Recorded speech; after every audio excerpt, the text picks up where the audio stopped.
6 महीने की ट्रेनिंग दिला के और 4 साल वहाँ पर रह के उनको पैसा भी मिलेगा और जब वो बाहर आएंगे तो उनको हथियार भी साथ में मिल जाएगा। और उस हथियार का उपयोग वो लोग कहाँ करेंगे, कहाँ उनसे करवाया जाएगा, वो तो बहुत सीधे लोग हैं। लेकिन ये जो मदारी है ये उनसे कहाँ उसका उपयोग करवाएगा ये अभी नहीं समझ सकते। प्रदेश कांग्रेस के आह्वान पर अग्निपथ योजना के विरोध में ब्लॉक स्तर पर सत्याग्रह का आयोजन। पुष्कर में आयोजित ब्लॉक स्तरीय सत्याग्रह के दौरान प्रभारी मुमताज मसीह ने दिया विवादास्पद बयान। प्रदेश कांग्रेस के आह्वान पर पूरे राजस्थान में अग्निपथ योजना के विरोध में सत्याग्रह का आयोजन ब्लॉक स्तर पर भी किया जा रहा है। इसी के तहत कस्बे के रामधाम तिराहे पर पूर्व शिक्षा राज्य मंत्री और पीसीसी उपाध्यक्ष नसीम अख्तर इंसाफ के नेतृत्व में देहात और ब्लॉक कांग्रेस के कार्यकर्ताओं ने सत्याग्रह में भाग लिया। इस दौरान कांग्रेस कार्यकर्ताओं ने योजना पर अपना विरोध प्रकट किया। कांग्रेस के जिला प्रभारी मुमताज मसीह ने भी पुष्कर में आयोजित हो रहे इस सत्याग्रह में भाग लिया। इस दौरान जिला प्रभारी मसीह ने योजना के विरोध में कार्यकर्ताओं को संबोधित करते हुए एक विवादास्पद बयान भी दिया। मसीह ने योजना को आरएसएस कार्यकर्ताओं से जोड़ते हुए कहा कि आरएसएस कार्यकर्ताओं को इस योजना के अंतर्गत 6 महीनों की ट्रेनिंग दी जाएगी और 4 साल तक काम करवाकर उन्हें पैसों का भुगतान भी किया जाएगा और जब वह सेना से बाहर आएंगे तो उन्हें हथियार भी मिल जाएगा। आरएसएस कार्यकर्ता बहुत सीधे लोग हैं। मसीह ने प्रधानमंत्री नरेंद्र मोदी की तुलना मदारी से करते हुए कहा कि यह मदारी उन कार्यकर्ताओं से हथियार का उपयोग कैसे करवाएगा यह भी कहा नहीं जा सकता।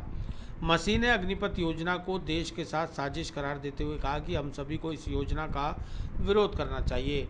जब जिला प्रभारी मुमताज मसीह से उनके दिए गए बयान पर सवाल किया तो उन्होंने कहा कि इस योजना में जब जवानों की छटनी होगी तब आरएसएस के कार्यकर्ताओं को तरजीह दी जाएगी। उन्होंने बिना नाम लिए भाजपा के नेता के बयान का हवाला देते हुए कहा कि वह खुद कह रहे हैं कि जब जवान योजना का 4 साल का कार्यकाल पूरा कर बाहर आएंगे तब भाजपा कार्यालयों के बाहर पहरा देंगे।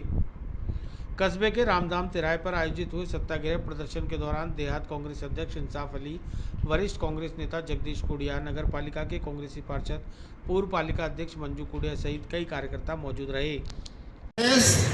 और ऐसे संगठनों के कार्यकर्ता हैं और उनको 6 महीने की ट्रेनिंग दिला के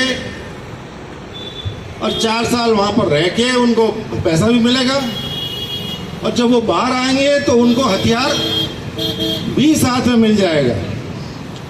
और उस हथियार का उपयोग वो लोग कहाँ करेंगे, कहाँ उनसे करवाया जाएगा, वो तो बहुत सीधे लोग हैं।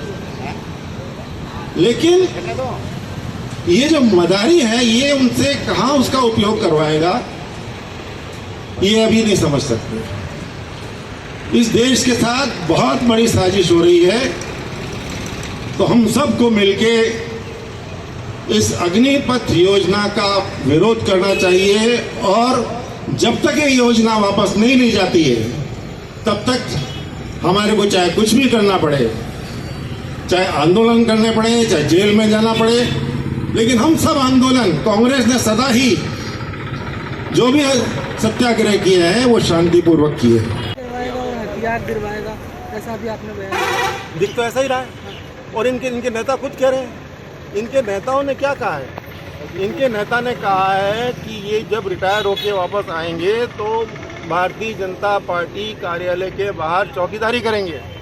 तो इनकी मंशा साफ दिखाई दे रही है, मैं नहीं कह रहा हूँ, इनके खुद नेता बोल रहे हैं और इनकी भावना जो है वो परिलक्षित हो रही है। जो ये अग्निपथ योजना चलाई जा रही है और इसके तहत जो रेगुलर फौज की नियुक्तियां हैं उनको ख़त्म किया जा रहा है। सिर्फ 4 साल के लिए इनको फौज के अंदर भर्ती किया जाएगा और वो भी सिर्फ 6 महीने की ट्रेनिंग उनको दी जाएगी। क्या 6 महीने की ट्रेनिंग हमारे देश के उन फौजियों को जो आज की तारीख में नए नए तरीके के गैजेट्स आए हैं, नए नए तरीके के हथियार आए हैं, वो काफ़ी हैं? एक बात। दूसरी बात, जब ये 4 साल के बाद वहाँ से निकलेंगे तो आज जो हमारे फौजी रिटायर होकर आ रहे हैं उनको ही मुश्किल से 2% को नौकरियाँ मिल पाती हैं। तो इनको नौकरियाँ कहाँ से दे पाएंगे हम? सिर्फ बातें करने से कुछ नहीं होगा। आज तक मोदी जी ने जितनी बातें कही हैं उनके अंदर एक पे भी ये कायम नहीं रहे हैं, एक का भी उन्होंने पालन नहीं किया। चाहे वो डिमोनेटाइजेशन की बात हो, चाहे वो 15 लाख देने की बात हो, चाहे वो और दूसरी बातें हों, सब के अंदर ये फेल रहे हैं और इस कारण से अब ये इस प्रकार की नई नई चीज़ें ला रहे हैं और सिर्फ पैसा बचाने के लिए और अपने दोस्तों को फ़ायदा पहुंचाने के लिए ये काम कर रहे हैं। और इनके तो नेता ने कहा ही है कि ये तैयार होके जब रिटायर होके आएंगे तो भारतीय जनता पार्टी कार्यालय के बाहर पहरा देंगे, चौकीदारी करेंगे, जहाँ तक इन्होंने खुद नहीं कहा। इनके इरादे साफ दिख रहे हैं कि किस प्रकार का ये इस देश के अंदर फौज को तैयार करने जा रहे हैं, इस फौज को ख़त्म करने जा रहे हैं। धन्यवाद। सर, आप जिला प्रभारी हैं, पुष्कर के अंदर